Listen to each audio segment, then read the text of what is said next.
it's Jeff from Offroad Alliance. I'm here installing an RSI SmartCap on a 2020 Jeep Gladiator. Over here on the tailgate, I've got the required tools, which is just simply a 13mm and a 10mm open-end wrench, a 13mm and 10mm socket, a ratchet, a torque wrench, and some Loctite. Everything else that you see here comes with the cap.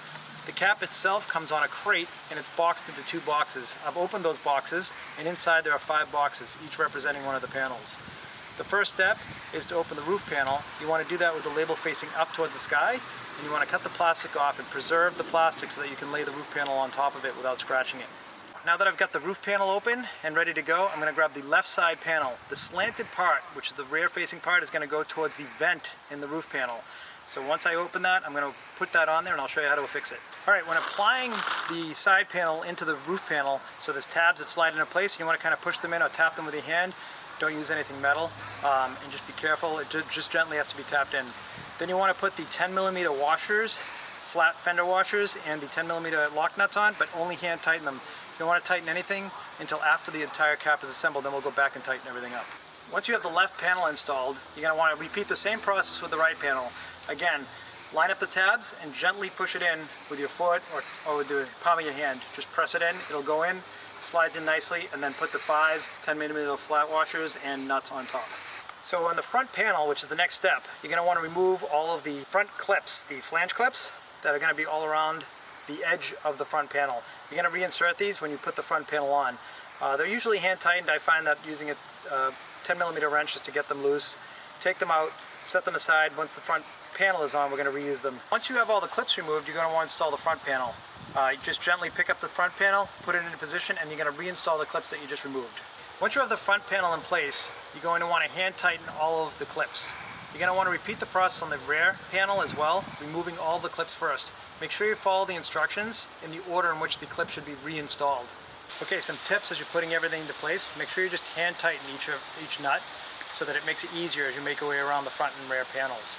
Once the front and rear panels in place and hand tightened, you're going to want to go back and tighten the front and rear panels first, following the same order that you installed them to the proper torque specs. Once those are tight, you're going to want to tighten the side panels to the proper torque specs as well. Once you have the panels in place, I prefer to make it so that when I open my cap, I see the RSI logo on the ends of the plastic rather than the nut.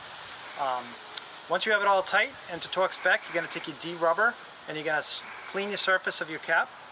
Apply the D-rubber in a straight line all the way around, making sure you don't crimp the corners, and you want to stay about 1/8 of an inch away from the end of the cap.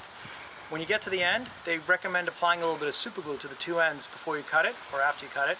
I didn't need to in this application. It feels really well seated and I'm not going to worry about it. Once you have your cap installed, D-rubber channel on there, all the end panels installed, your D-rubber channel in place, and everything torques down to spec, you're going to want to lift it with a minimum of 4 people onto your vehicle.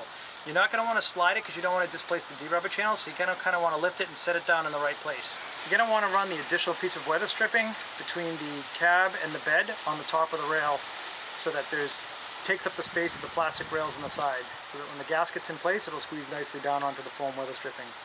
I also recommend that before you cut your de-weather strip, you go a little further and cut both sides so that you can close the gap in between the latching mechanism and the D-channel itself. Once your cap is in place and centered, you're going to want to use these C-clamps to tighten it down. Make sure you open the C-clamps all the way. The thick rubber square piece is used in between the cap itself and the top of the rail so that you don't crush the cap as you tighten it down. The thin piece of rubber goes on top of the cap rail itself so that you don't scratch as you tighten the clamp into place. So once your C-clamps are in place, I say to leave them loose until you reposition the cap, make sure everything's tight, shut the tailgate, shut the top, make sure everything looks good. Once you do that, you can tighten up your C-clamps. I do recommend being careful that the square pieces of rubber that go in between the bed and the top rail are not interfering with your D gasket. Make sure you move them to the inside of the truck so they're not interfering with it at all. Completed the install of the RSI SmartCap. Really happy with the quality of the cap. The sails are really strong. The D sail, along with the other sails along the doors. All the locking hardware is really high quality. The cap is solid. I think it looks great, and I hope you enjoy yours.